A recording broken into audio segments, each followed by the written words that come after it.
warahmatullahi wabarakatuh. Kami dari kelompok 8 dari program studi pendidikan ekonomi. Dalam video kali ini kami ingin membahas tentang waralaba beserta dengan contohnya. Sebelum kami menampilkan video, izinkan kami untuk perkenalkan diri. Perkenalkan, nama saya Narasi Faskia dengan NIM di bawah ini. Perkenalkan, nama saya Alvin Rahim dengan NIM di bawah ini. Perkenalkan, nama saya Nurhaliza dengan NIM di bawah ini.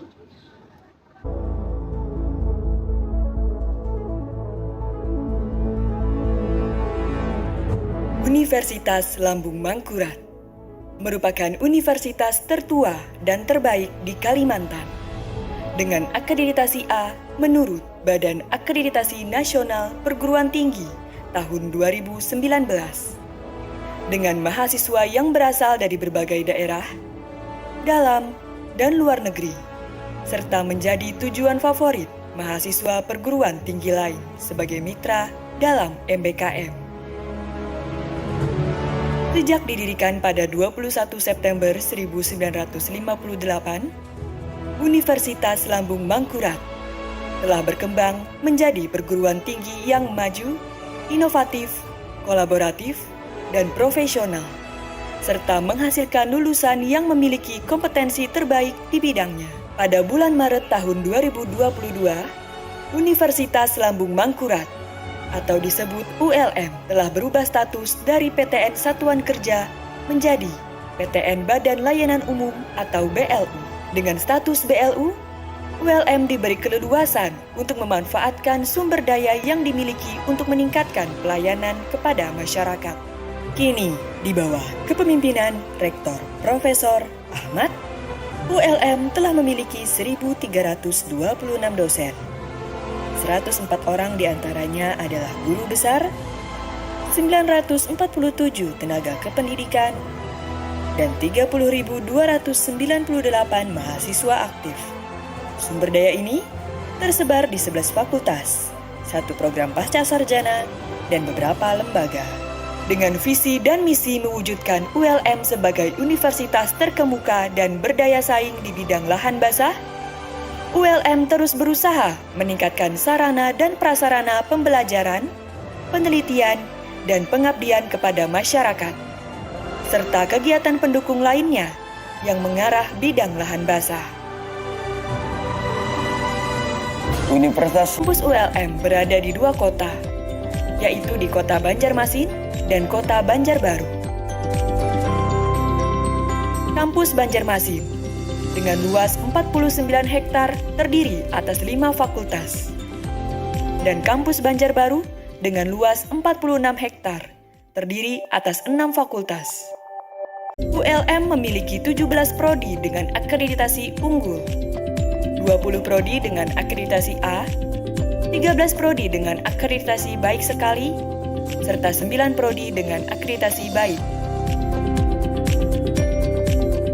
Pada pertemuan ini, kami disuruh membuat tugas video tentang waralaba.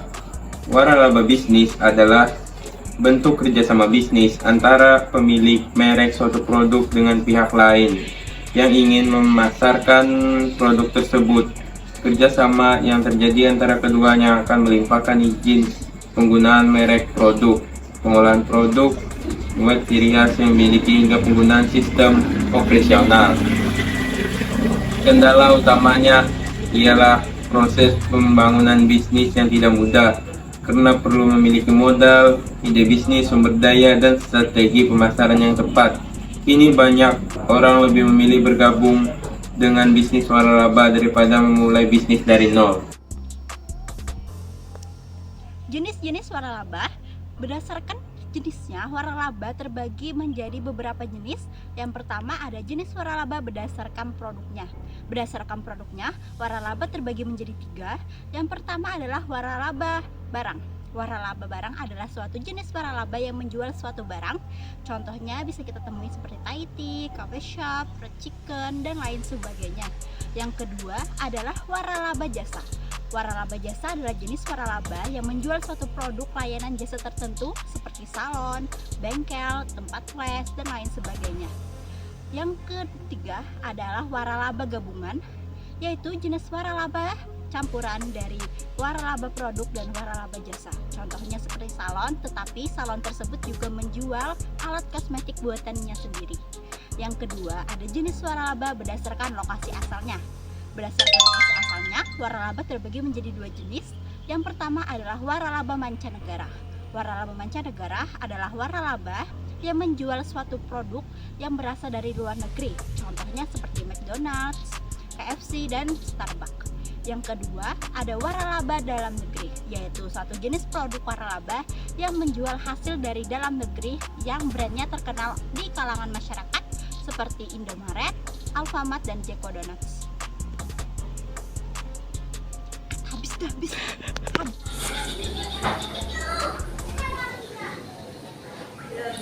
Jenis waralaba berdasarkan International Franchise Association atau IFA.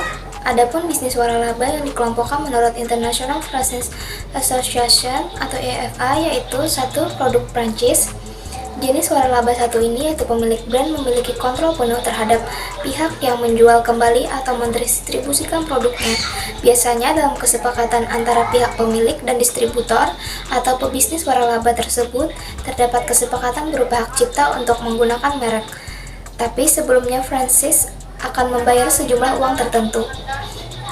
Yang kedua, manufacturing franchise. Jenis bisnis waralaba satu ini yaitu franchise memiliki hak untuk memproduksi produk dari brand tertentu yang dimiliki franchisor. Franchise memiliki hak untuk mencampur atau mengolah bahan baku yang telah disediakan dari pemilik brand tersebut. Yang ketiga, bisnis opportunity food venture. Dalam jenis bisnis waralaba ini, franchise diwajibkan untuk membeli dan memasarkan berbagai produk yang berasal dari perusahaan tertentu. Yang keempat, bisnis format franchise. Untuk bisnis waralaba yang terakhir ini, franchise akan menjual produk milik franchisor dengan menjalankan kesepakatan dan sistem yang telah disesuaikan dengan franchisor tersebut. Kemudian tahun 2012 saham Burger King dijual kembali ke politik, tetapi 3G tetap memiliki kepentingan pengendali pada tahun 2014. Burger King with Dotwell bergabung dengan perusahaan donat dan jaringan restoran makanan cepat saji Kanada, Tim Hortons. Hal itu membuat terbentuknya perusahaan induk baru bernama Restoran Brand Internasional. Burger King pertama kali hadir di Indonesia pada tahun 1986 dengan gerai pertamanya di Jalan MT Haryono, Jakarta Selatan, dan sempat tutup pada tahun 1998 setelah terkenal dampak krisis moneter. Mulanya waralaba Burger King dirintis oleh PT Bekasat Pratama, anggota kelompok usaha Gelael pada tahun 26 April 2007. Burger King kembali hadir di Indonesia dan mulai dioperasikan oleh mitra Adipakarsa Boga Adipakarsa melalui anak perusahaannya PT Sari Burger King Indonesia. Biaya franchise Burger King. Masih mengutip dari situs resmi franchise Burger King, disebut bahwa biaya per Juli 2022 untuk perjanjian waralaba dengan jangka waktu 20 tahun, maka Burger King membebankan sebesar 50 juta US dollar untuk sekitar 754 juta. Calon mitra juga harus mempersiapkan biaya untuk sebuah entitas baru dan biaya awal untuk aplikasi sebesar 5.000 US dollar atau sekitar 74 juta untuk membantu biaya pemrosesan aplikasi. Selain itu, ada juga biaya pemeriksaan latar belakang yakni sebesar 280 US dollar atau sekitar 4 juta, serta berbagai biaya aplikasi untuk managing owner atau managing director dan persyaratan permohonan dan administrasi lainnya.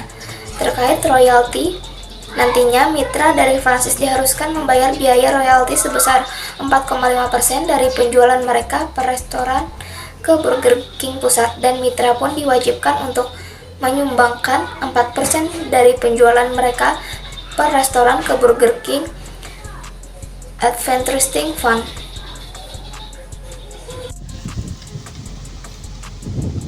Pada kesempatan kali ini, kami mengambil contoh waralaba Burger King. Burger King Corporation adalah rangkaian rumah makan siap saji internasional yang menjual burger, kentang goreng, dan minuman ringan. Selain itu, mereka juga mengelola sekitar 200 rumah makan di Australia dengan nama Hungry. Burger King adalah jaringan restoran spesialis hamburger terbesar kedua di Amerika Serikat setelah McDonald's. Di awal abad ke-21, Burger King memiliki sekitar 14.000 toko di hampir 100 negara. Kantor pusatnya berada di Miami, Florida. Burger King sendiri didirikan pada tahun 1954 oleh James M. Lamore dan David Edgerton di Miami. Lamore dan Edgerton pun mulai menjual restoran pertama mereka pada tahun 1959, dan Burger King segera menjadi restoran yang tersebar di seluruh Amerika Serikat. Pada tahun 1963, Burger King pertama dibuka di luar Amerika, yakni di Puerto Rico. Selanjutnya, Burger King terus mengalami banyak perubahan kepemilikan dan tata kelola perusahaan. Diketahui, sejak 1967 hingga 2010, tercatat kepemilikan dari Burger King telah 3 kali berpindah. Sejak 2010 merupakan yang terakhir kali brand ini berpindah tangan. Saat itu, Trixie Capital, sebuah perusahaan investasi asal negara Brazil dan Amerika Serikat, membeli saham mayoritas dari Burger King.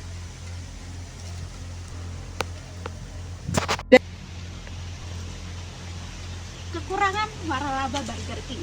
Yang pertama adalah perusahaan makanan cepat saji sangat kooperatif.